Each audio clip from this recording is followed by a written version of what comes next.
Hey guys, my name is ShawNshawN. I sell art on ShawNshawN.co and specials on eBay. Today we're going to react to Bob Ross, so let's get into it.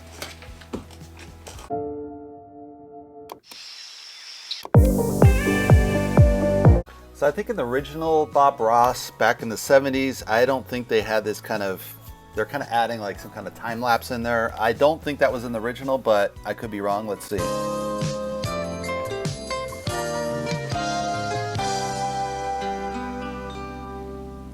Welcome back. I'm certainly glad you decided to spend a half hour with us today. I think you'll enjoy the little painting we're going to do, and I hope you take the time to paint along. Or you pull up your old easy chair and just relax with us. I thought today we'd just do a fun painting, one that's a lot of, you'll have a good time with it. Let's just do it.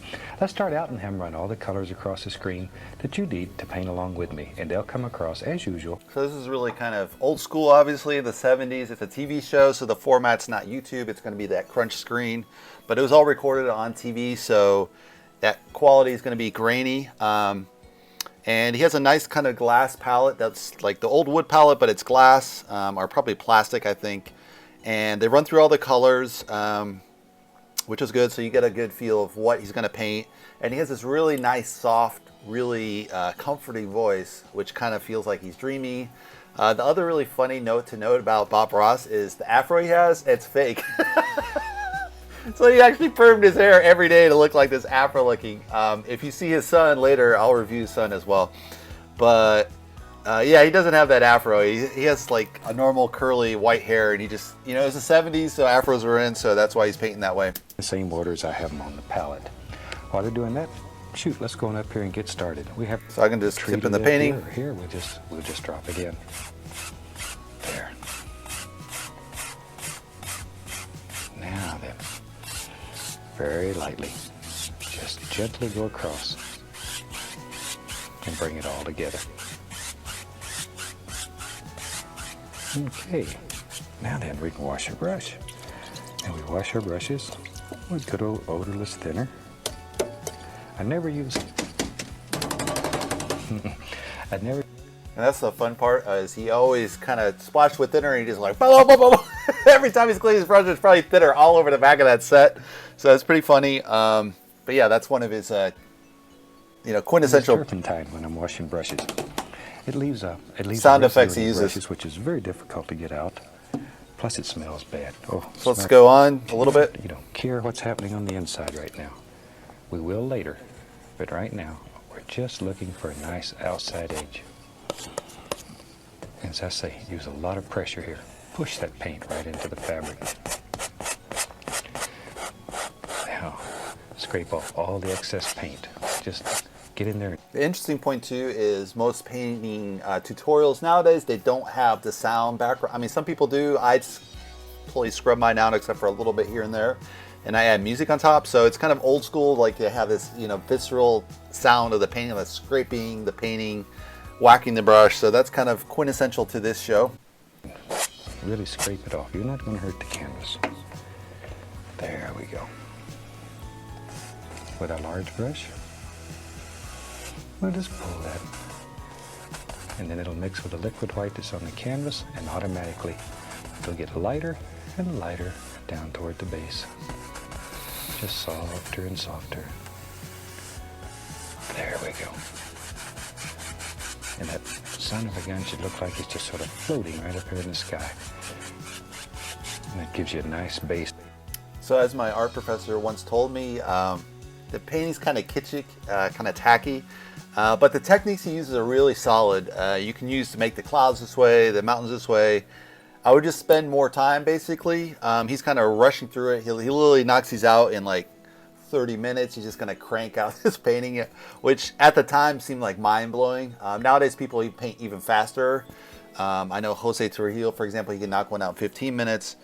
But yeah, for this kind of classical style oil painting, it's pretty impressive. Let's skip ahead a little bit. So he's going to add the snow.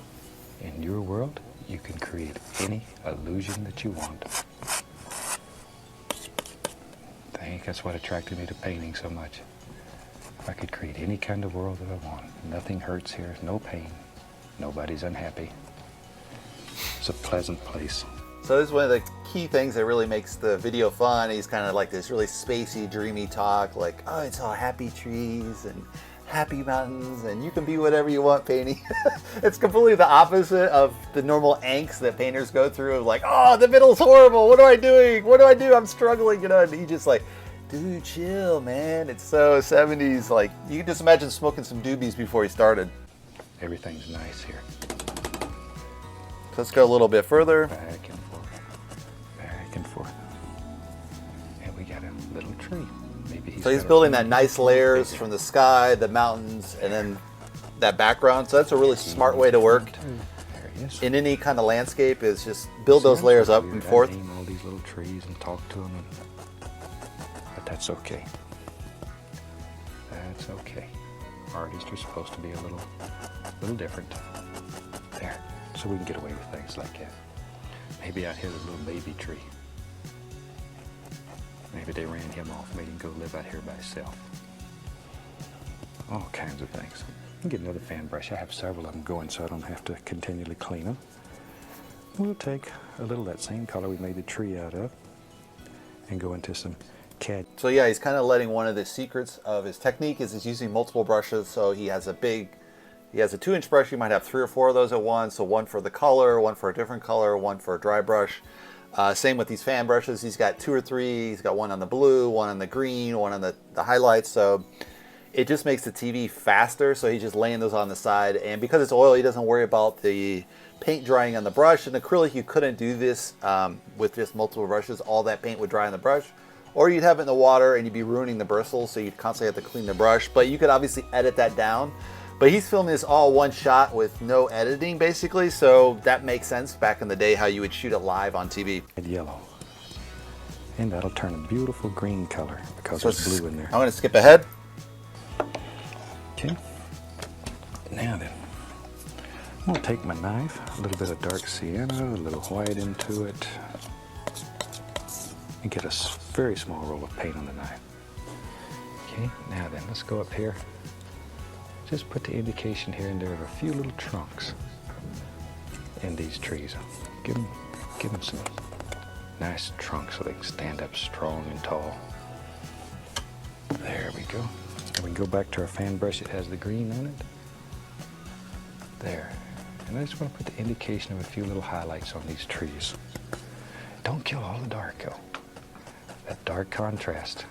When we get finished, that's what makes those son of a gun. So again, really great technique as far as, you know, build the original dark background, put a little tree trunk in there, add the green highlights on top, and you got those 3 layers that work really together to make it feel like a tree. It's weird because his trees are kind of spiral, if you notice.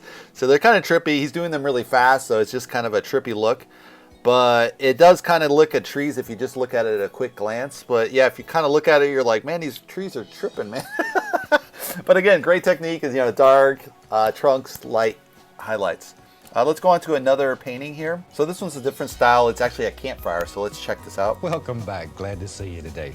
You know, in every series there has to be a crazy day, and this is our crazy day.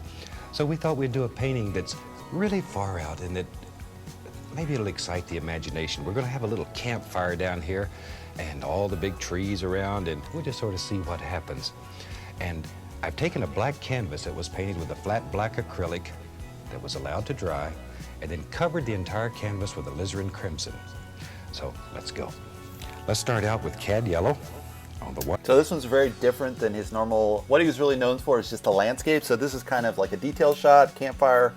Very different than your average Bob Ross video, I would say. 1-inch brush, and decide where you want the little campfire to be here. And we'll start, let's put it right there, and just start making little X's or crisscross strokes and working around. There we go. And just let this go. Go all the way out to the edges of the canvas. Even if you can't see anything happening, let it go. Because little things are happening. It's picking up the color. There, just all the way out. Just these little crisscross X types. Skip ahead a little bit. We'll put some Van Dyke brown on it. And a little bit of crimson. Van Dyke brown, touch of crimson. Just mix them on the brush. And maybe we back here in the distance, we can just see the trunks of some trees and just let them sort of disappear. These are just some little trees in the background. Just sort of let them disappear. Maybe right here, maybe there's a bigger one. So we just push a little harder and just let it disappear. So it's going to skip ahead a little bit. It's subdued. Little yellow ochre, Indian yellow mixed together. So I'm not sure why he's adding fire in the background, unless it's a forest fire. You don't have to spend a lot of time worrying about them or trying to If it was a forest fire, that makes sense that you'd have the fire behind the trees, but I'm not sure if that's what he was intending. Let's go forward. Now then, let's go right up here and play with the fire a little bit. I got in trouble for playing in fire when I was young. Today we can do it. I'm going to take a little bit of Van Dyke brown, and we'll just make some little indications of some wood here. And it's all burnt. It could be just about any old way that you want it. There. And then maybe there's some ground area right down through here that we can see. Still Van Dyke brown. And just pull it across. Just pull it. I mean, I think that makes sense about the fire in the background all the way through is you're going to have that lighting from the fire. I don't know if it would go that far back, but you definitely would see all that light all the way around. So you would have those colors in that. Maybe that's why there's red all the way through it. I think further back it'd be more of a natural forest. So, you know, realistically, you probably add more natural colors further get back. Skip ahead a little bit. I can. Maybe this is a little lake out here. You know, if you're going to build a little campfire, you need to have water close by. So we'll put a little cad yellow on the large brush, go right here, touch, and pull straight down. Okay, just a little, touch, pull straight down. And it's going to pick up the crimson that's underneath and turn a beautiful reddish color. Work from the lightest area, which would be directly under the fire, out.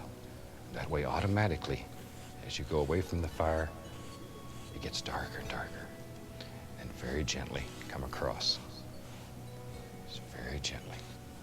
Don't want to kill all these nice lines that you put in there.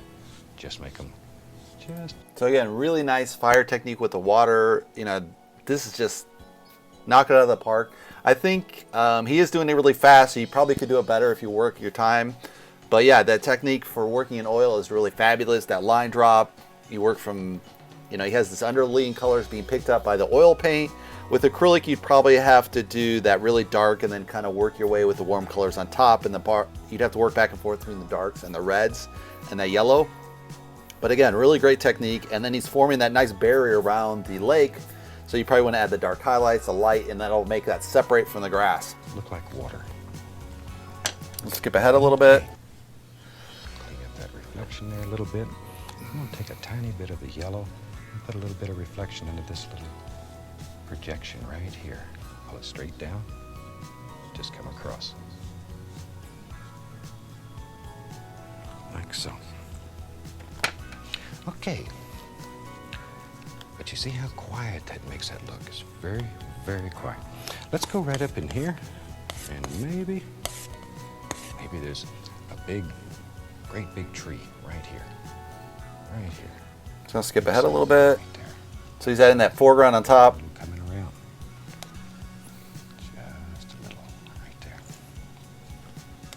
Maybe a little bit across the top of the shoulder.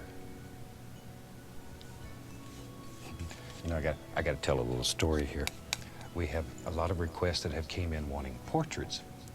And years ago, I studied with a super painter and studied portraits for, maybe a year and a half, 2 years. I love that. It's a super portrait. It's the 70s. Nowadays you see, man, it's you know, you'd have different slang, so it's really funny with the 70s slang. And he became a very dear friend. And he took me aside one night and he says, Bob, he says, I've got to tell you the truth. He said, I want you to go and paint bushes and trees because that's where your heart is, and give up portraits. So that's why I'm here. And I totally agree with that.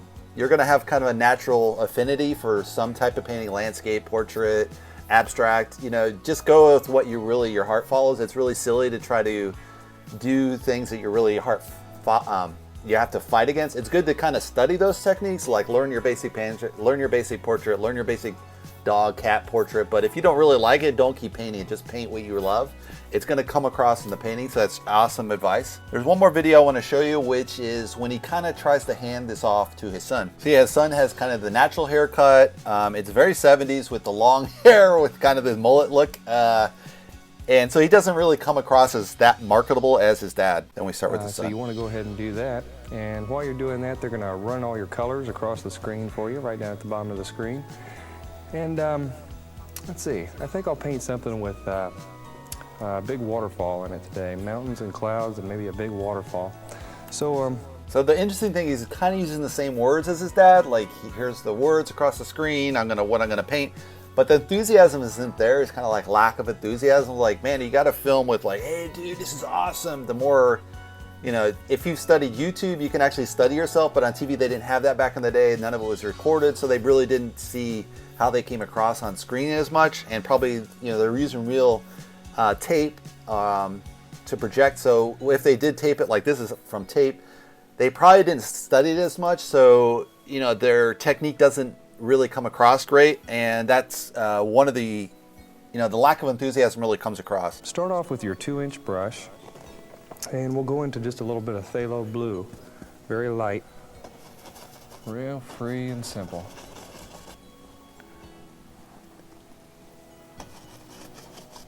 This might sound a little bit nutty, but as you're doing your painting with me today, kind of think about the things that you're painting. When you're doing a cloud, think like a cloud.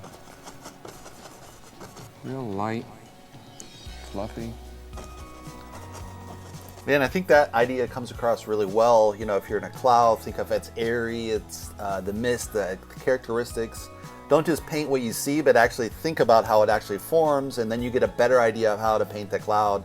Think about how a mountain forms. It's kind of earth pushed up, and then it's falling apart. And so you got to think of those rough edges. So use different tools, palette knives. You might use a dagger kind of knife. And clouds, you want to kind of use bushy, brushy kind of techniques. You might have a little bit of line brush here and there for highlights for sun, but in general, it's kind of that bushy, airy light. And that's a really great technique that they use similarly. So let's skip ahead. Like the wind. Kind of imagine what happened first time you stepped on it. I won't tell you that though. I don't want to embarrass Dad. Okay, let's take a little bit of titanium white, a little bit of Prussian blue, and we'll mix those up. Leave that kind of marbled, don't mix it too much, just about like that. Get a little roll on your knife, and then we'll put a little shadow behind these, just a little shadow. Actually, the less blue you use, the better. Leave a lot of those dark holes showing through. Use the small portion of your knife if you'd like, in those real small areas. That'll keep you out of trouble. There we go. Real gentle, real gentle. I love to paint mountains. I'd say they're about my favorite thing. So I think he does a pretty good job with the mountains. It's not as good as his dad, but you got the same basic technique. You got the nice dark streaks, add the white, and then add the kind of light blue highlights. I think he adds a little more here. Let's go up. Dark side. I'm used to that being a teacher, saying everything 2 or 3 times like that, so. Let's see here. Okay, that looks pretty close. Now I'll go in with a few little foothills. They get darker because they get further away from the sun. So see, those rules are very simple. You don't have to make a whole book out of one little thing like that. Spent hours going to all that work. But really, we know it now. If you pull through your paint and kind of push into it a little, you can come up here and make some grass coming down on that land. Very simple. Don't be afraid to get thick areas of paint on the canvas either. Some people don't like thick areas of paint, but I think they look really neat. They add texture to the painting. And they really make it poke out at you. Yeah, the funny thing about the texture is nowadays you have Chinese knockoffs or from other countries, but especially China, is they'll copy a painting that's popular and then they'll just add kind of some paint streaks on top of it. And then they sell it like through IKEA or these little Home Depot decor shops, and they're like $100 and they're like a large painting, and people are like, wow, get art. And you're like, just go on eBay, you can get real painting. But that's a great technique that you want to use in your painting. But also you can just, you know, if you want to copy your own painting, print it out and just add some paint on top. People will buy it. I don't know, there's some technique for it. I think it's just kind of garish. I mean, if you're really selling hot, that makes sense. But I would just sell the print. I don't think it's honest. But, you know, he's painting original painting. Don't worry about it, obviously. But that's, you know, kind of your option as a painter. Just like that. And it.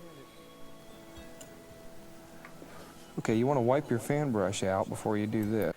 So overall, I think Bob Ross is, you know, he has that really kind of funny, iconic hair from the 70s that no one had. There was no one doing this particular painting on TV too much, so he just kind of dominated that market. There was no YouTube, there was nothing else out there, so he was one of the few art shows out there. So even if it was kind of a little bit really quick painting, the colors weren't quite right, but he got the basic techniques were great as far as how to build that mountain, how to build the forest, you just have to work at it longer. Like if you take a Bob Ross style that takes half an hour and stretch it out 3-4 hours, you're gonna have a great painting, especially with a lot of practice. So if you just watch his videos and just pause and then really work that technique really slowly for like 5-10 minutes versus maybe he covers it in one, you're gonna get a great painting. So just if you watch it in snippets, you can get a really great technique from him.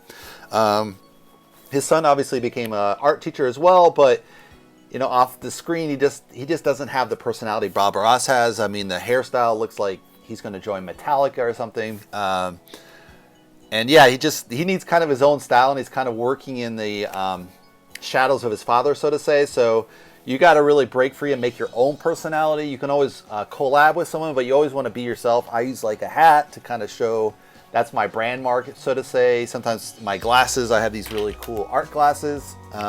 I switched those out, but I lost them, so I'm back to these glasses again. So you want to kind of come up with your own look, your own brand, be unique to yourself, be authentic to yourself. And yeah, I would encourage you guys to watch Bob Ross. He was a great one. He didn't have much competition back in the day as far as on TV. So, I mean, today would it stand up? I think there's better artists out there that would probably surpass him. Andrew Tischler, for example, comes to pay. But all those great artists today were they grew up on Bob Ross. I grew up on Bob Ross. They grew up on Bob Ross. So, you know, it's just Bob Ross worked in a kind of a bubble, so to say. He worked with other painters, but it was all analog. Whatever you saw and whoever you learned from, you learned from. You didn't have this ability to go on YouTube and just see thousands and thousands of paintings of great artists and different techniques and different styles of different genres of different paint mediums. You just didn't have those resources back in the day. So, you know, for that day, this is a really great thing. And I think some of the basic painting style is really solid. I would recommend it. It's just fun and entertaining. The entertainment value for Bob Ross is priceless, a very 70s look. Hopefully you guys want to check out Bob Ross and check out my art as well. Thanks for watching, guys.